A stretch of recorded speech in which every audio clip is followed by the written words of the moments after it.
کھانا کھانا شروع کر دیا۔ حقیقت بھی یہی تھی کہ کھانا اس قدر خوش ذائقہ تھا کہ ہم سب نے خوراک سے زائد کھا لیا۔ زیادہ کھانے کی وجہ سے اور راستے کی تھکان کے باعث ہم سب کو جلد ہی نیند آ گئی۔ رات کے 10-11 بجے تھے کہ اچانک آبادی میں شور اٹھا۔ لوگ گلے پھاڑ پھاڑ کر چیخ رہے تھے۔ ہم لوگ شور سن کر بیدار ہو گئے اور اپنی اپنی رائفلیں اٹھا کر شور کی طرف دوڑ پڑے۔ بستی کے درمیان بہت سے لوگ جمع تھے۔ میں نے آگے بڑھ کر ایک شخص سے شور کی وجہ معلوم کی۔ اس نے بتایا کہ شیر ایک شخص کے سوتے ہوئے بچے کو اٹھا کر لے گیا ہے۔ ہم لوگوں نے مل کر کافی شور مچایا لیکن شیر نے منہ پھیر کر بھی ہماری طرف نہیں دیکھا اور وہ بڑے اطمینان سے بچے کو منہ میں دبا کر لے گیا اور ہم دیکھتے رہ گئے۔ میں نے شیر کے جانے کی سمت معلوم کی اور یہ سن کر حیرت زدہ رہ گیا کہ شیر جنگل کے بجائے کھلے میدان کی طرف گیا تھا۔ رات کے وقت شیر کی تلاش میں جانا چونکہ خطرناک ہو سکتا تھا، اس لیے ہم نے صبح کا پروگرام بنایا اور وہاں سے قیام گاہ کی طرف روانہ ہو گئے۔ ہمارے روانہ ہوتے ہی وہ لوگ یک زبان ہو کر ہمارا مذاق اڑانے لگے۔ ایک شخص نے ذرا بلند آواز میں کہا، اجی کون کسی کے لیے جان دیتا ہے؟ یہ لوگ تو بس تفریح کی خاطر شکار کھیلتے ہیں۔ دوسرا شخص کہنے لگا، ارے بھائی، برے وقت میں تو کوئی بھی ساتھ نہیں دیتا، دنیا بس اپنے مطلب کی ہے۔ یہ باتیں سن کر میرے تن بدن میں آگ لگ گئی۔ دل تو چاہا کہ ان سے کہوں کہ ہم نے تمہاری مدد کا کب دعویٰ یا وعدہ کیا تھا، لیکن میں نے یہ سوچ کر خاموشی اختیار کر لی کہ نادان لوگ بچے کی ہلاکت سے متاثر ہیں، اس لیے ان کی باتوں کا برا نہیں منانا چاہیے۔ نواب افتخار علی خان نے میرا چہرہ دیکھ کر شاید میرے دل کی کیفیت کو محسوس کر لیا تھا، اسی لیے وہ میرے قریب آ کر کہنے لگے، سید صاحب، آپ کو ان لوگوں کی باتیں ناگوار گزری ہیں، لیکن یہ بھی سوچئے کہ جس بستی پر شیر نے قیامت توڑ رکھی ہو، اس بستی کے لوگوں کی کیا حالت ہوگی۔ یہ لوگ تو بس یہی دیکھ رہے تھے کہ ہم اسی وقت شیر کی تلاش میں کیوں نہیں گئے۔ انہیں کیا معلوم کہ شکار کے بھی کچھ اصول ہوتے ہیں۔ انشاءاللہ ایک نہ ایک دن یہی لوگ ہمارے لیے زندہ باد کے نعرے لگا رہے ہوں گے۔ میں نے انہیں کوئی جواب نہیں دیا اور سر جھکا کر اپنی غلطی کا اعتراف کر لیا۔ دوسری صبح کی نماز سے فارغ ہونے کے بعد ہم لوگ اس طرف روانہ ہو گئے جس طرف شیر بچے کو لے گیا تھا۔ شیر کے پنجوں کے نشانات اور خون کے دھبے ہماری رہنمائی کر رہے تھے۔ ایک جگہ بہت سا خون پڑا ہوا تھا۔ ہم نے وہاں رک کر آس پاس کا جائزہ لیا لیکن شیر کی موجودگی کے کہیں آثار نہ تھے۔ ہمارے سامنے ایک پہاڑی نما ٹیلہ تھا جس پر اونچی اونچی جھاڑیاں تھیں۔ نواب حمید اللہ خان کی رائے کے مطابق ہم تینوں شکاری ٹیلے کی 3 طرف سے علیحدہ علیحدہ چڑھے۔ ٹیلے پر چڑھنے کے بعد ہم سب نے مل کر ایک ایک جھاڑی کا جائزہ لیا لیکن نہ تو کہیں بچے کی لاش دکھائی دی اور نہ ہی شیر کا کہیں پتہ تھا۔ ٹیلے کی دوسری جانب کھیت تھے جو ہمیں صاف دکھائی دے رہے تھے، وہاں بھی شیر کے آثار نہ تھے۔ کھیتوں کے اس پار ایک چھوٹا سا تالاب تھا جس میں برسات کا پانی بھرا ہوا تھا۔ ہم نے کھیت پار کر کے تالاب کے چاروں طرف کا جائزہ بھی اچھی طرح لیا۔ وہاں بھی شیر کے پنجوں کے نشانات دکھائی نہیں دیے۔ مجبوراً ہم آبادی کی طرف واپس آ گئے۔ آبادی میں داخل ہوتے ہی ایک عورت کے رونے کی آواز آئی۔ وہ اپنے بچے کی ہلاکت پر رو رو کر بین کر رہی تھی۔ اس عورت کے بین سن کر ہم میں سے کوئی بھی ایسا نہ تھا جو متاثر اور غمزدہ نہ ہو گیا ہو۔ نواب افتخار علی خان بین سن کر کہنے لگے، ماں کی ممتا میں کس قدر خلوص ہوتا ہے۔ یہ غریب عورت اپنے بچے کو یاد کر کے کس قدر بے قراری سے رو رہی ہے کہ اس کی آواز سن کر دل بیٹھا جاتا ہے۔ کس قدر غمناک اور پردرد آواز ہے۔ نواب صاحب کی اس بات کا کسی نے کوئی جواب نہیں دیا۔ ہم میں سے ہر شخص سر جھکائے خاموش تھا۔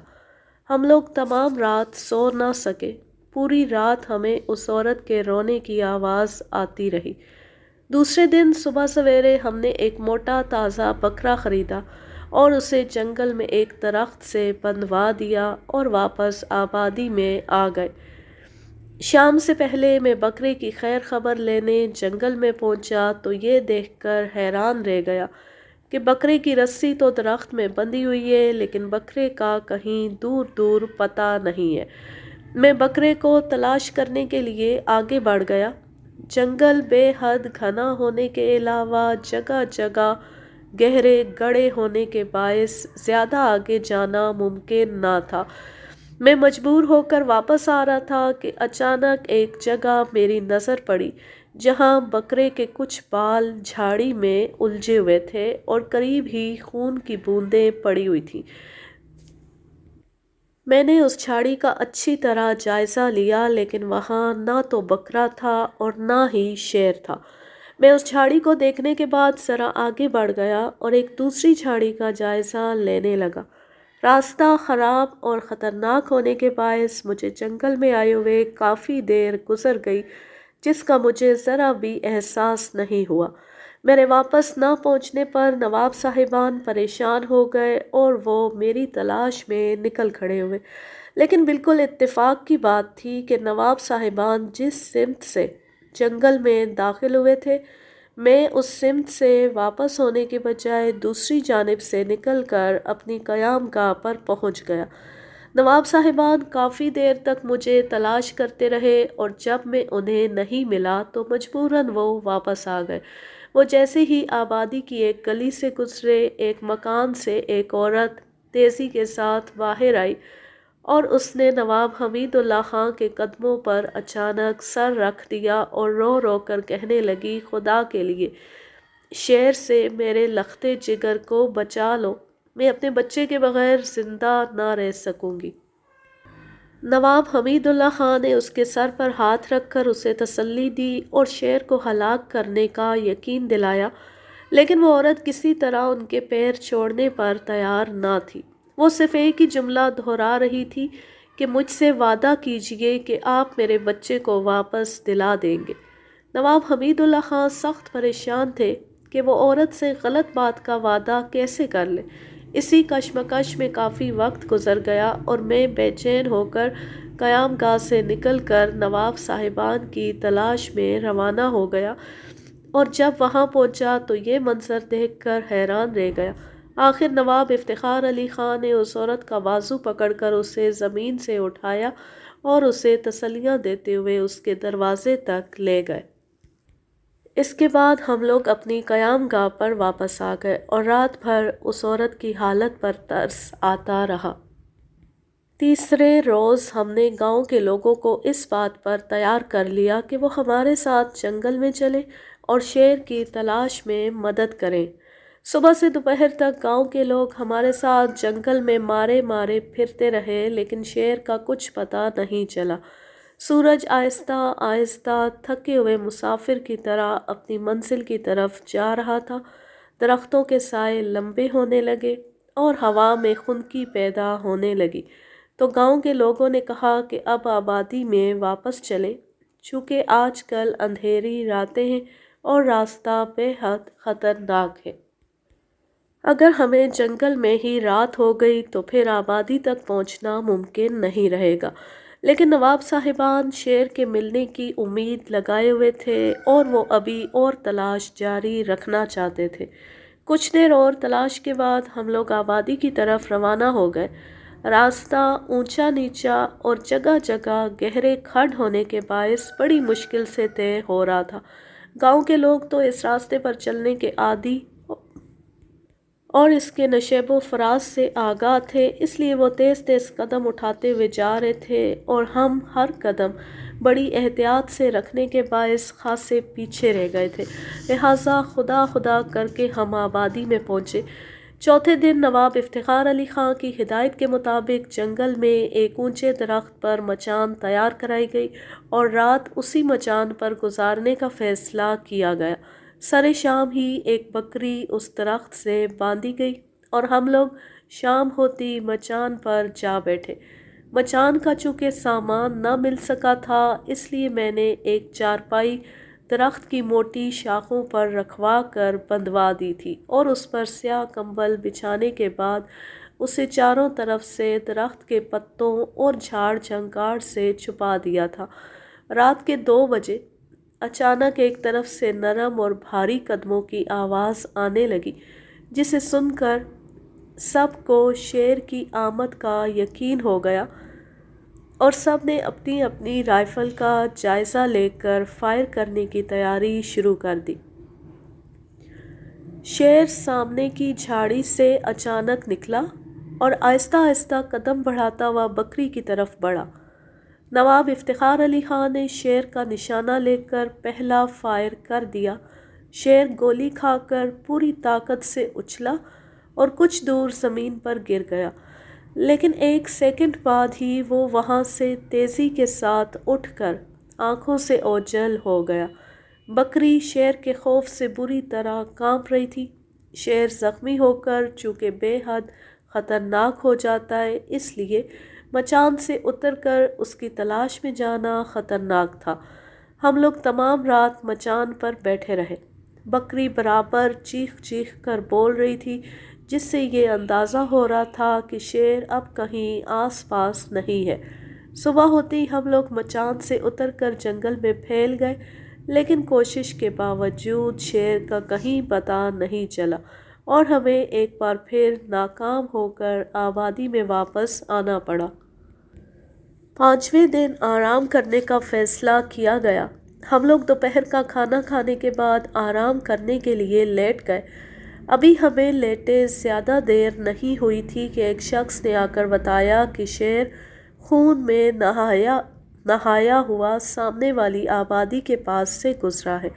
ہم جلدی جلدی اپنی رائفلیں لے کر اس شخص کے ساتھ اس آبادی کی طرف روانہ ہو گئے۔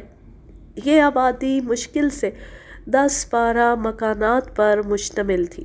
آبادی کا چکر لگانے کے بعد ہمیں ایک جگہ شیر کے پنجوں کے نشانات دکھائی دیے، کہیں کہیں خون کے دھبے بھی تھے۔ ہم ان نشانات کے سہارے جنگل کی طرف بڑھ گئے۔ جنگل کے درمیان ایک بے حد خوبصورت مزار تھا۔ پیاس شدت کی لگی ہوئی تھی۔ پانی پینے کے خیال سے ہم مزار کی 4 دیواری کے اندر داخل ہو گئے۔ جیسے ہی ہم اندر پہنچے، مزار کا ایک بے حد بوڑھا مجاور تیزی سے ہماری طرف بڑھا اور انتہائی برے انداز میں کہنے لگا، آپ لوگ اپنی رائفلیں مزار کے احاطے سے باہر رکھ کر آئیں۔ رائفلوں کے ساتھ آپ کو اندر آنے کی اجازت نہیں دی جا سکتی۔ ہم نے حیران ہو کر اس کی طرف دیکھا۔ مجاور کے چہرے سے ناگواری کے تاثرات عیاں تھے۔ ہم نے مجبوراً اپنی رائفلیں احاطے سے باہر رکھ دیں اور وہاں ان کی حفاظت کے لیے رک گیا۔ نواب صاحبان مزار کے اندر پہنچے اور مجاور سے پانی طلب کیا۔ مجاور نے پانی پیش کرتے ہوئے کہا کہ آپ لوگ یہاں کس ارادے سے آئے ہیں؟ نواب حمید اللہ خان نے اسے بتایا کہ ایک آدم خور شیر زخمی ہو کر اس طرف آ گیا ہے، جو آبادی کے لیے خطرناک ثابت ہو سکتا ہے۔ ہم لوگ اسی کی تلاش میں آئے ہیں۔ مجاور انتہائی غصے کے انداز میں بولا، اس علاقے میں آپ کسی جانور اور پرندے پر گولی نہیں چلا سکتے۔ یہ پیر حشمت اللہ کا مزار ہے۔ اس علاقے میں پیر صاحب کا حکم چلتا ہے، جو درندہ اس علاقے میں آ جاتا ہے تو اس کی عادت اور خصلت تک تبدیل ہو جاتی ہے، اسی لیے پیر صاحب اپنی کرامات کے ذریعے اس کی حفاظت کرتے ہیں۔ آپ اگر گولی چلائیں گے تو اس سے آپ ہی کو نقصان پہنچے گا۔ میں نے یہ سب بتا کر اپنا فرض ادا کر دیا، آگے آپ کی مرضی اور نتائج کے آپ خود ذمہ دار ہوں گے۔ نواب صاحبان نے مجاور کی بات سن کر میری طرف دیکھا اور میں نے انہیں خاموش رہنے کا اشارہ کر دیا، اور جب یہ صاحبان پانی پی کر میرے پاس آئے تو میں نے ان سے کہا کہ آپ حضرات اس جاہل کی باتوں میں نہ آئیں، یہ سب کھانے کمانے کے چکر ہیں۔ خواہ کی باتیں کر کے یہ لوگ دوسروں کو متاثر کر لیتے تاکہ ان کی باتیں سننے والے ان کی مرضی کے مطابق کام کرنے پر مجبور ہو جائیں۔ بھلا یہ بھی کوئی کرامت ہوئی کہ ایک خونخوار درندے کو جو انسانوں کو اپنی غذا بناتا ہو تحفظ دے دیا جائے۔ آئیے اب جنگل میں پہنچ کر شیر کو تلاش کریں۔ اس کے بعد ہم لوگ جنگل میں پہنچ گئے۔ یہ جنگل مزار کے چاروں طرف پھیلا ہوا ہے۔ چھوٹے بڑے درختوں کے درمیان میں جھاڑیاں تھیں۔ ہم لوگ انتہائی احتیاط کے ساتھ آگے بڑھ رہے تھے۔ کچھ ہی دور آگے گئے تھے کہ اچانک ایک جھاڑی کے اندر سے شیر کے زور زور سے سانس لینے کی آواز آئی۔ میں نے نواب صاحبان کو اشارہ کر کے آگے بڑھنے سے روک دیا اور خود ذرا جھک کر جھاڑی کا اچھی طرح جائزہ لیا۔ جھاڑی میں شیر دوسری جانب منہ کیے بیٹھا تھا۔ شیر کی پشت میری طرف تھی۔ سر جھکا ہونے کے باعث اس کے سر کا نشانہ لینا ممکن نہ تھا۔ میں نے نواب حمید اللہ خان سے کہا کہ آپ ذرا کھٹکا کریں تاکہ شیر اپنا سر اٹھا کر آپ کی طرف دیکھے، میں اسے نشانہ بنا لوں گا۔ نواب صاحبان بضد تھے کہ اس علاقے میں گولی نہیں چلانی چاہیے، چونکہ وہ مجاور کے انداز گفتگو سے بے حد متاثر ہو چکے تھے۔ میں نے جب انہیں کسی طرح تعاون کرنے پر آمادہ نہ پایا تو مجبوراً میں زمین پر بیٹھ گیا اور میں نے شیر کی کمر کا نشانہ لے کر فائر کر دیا۔ کارتوس نہیں چلا اور صرف رائفل کے گھوڑے کے گرنے کی آواز پیدا ہوئی، جسے سن کر شیر نے اچانک اپنا سر اوپر اٹھا لیا۔ میں نے گھبرا کر دوسرا فائر کر دیا۔ فائر کی آواز کے ساتھ ہی میری رائفل کی نال کے ٹکڑے اڑ گئے اور میں اس کے جھٹکے سے پیچھے جا گرا۔ میں جسم پر نال کے ٹکڑے لگنے سے شدید زخمی ہو گیا اور پھر مجھے کچھ خبر نہ رہی۔ مجھے جب ہوش آیا تو میں اپنی قیام گاہ میں لیٹا ہوا تھا اور میرے جسم پر جگہ جگہ پٹیاں بندھی ہوئی تھیں۔ مجھے ہوش میں آتا دیکھ کر نواب افتخار علی خان جو بے حد پریشان دکھائی دے رہے تھے میرے قریب آ گئے اور میں نے ان سے پوچھا کہ یہ سب کیا ہے اور کیسے ہو گیا۔ نواب صاحب نے مجھے تسلی دیتے ہوئے کہا کہ کوئی خاص بات نہیں ہے۔ اچانک میری آنکھوں کے سامنے گولیاں چلانے اور دھماکے کی آواز پیدا ہونے کا منظر آ گیا اور میں نے نواب صاحب سے کہا کہ میں نے مجاور کی بات کا یقین نہیں کیا تھا۔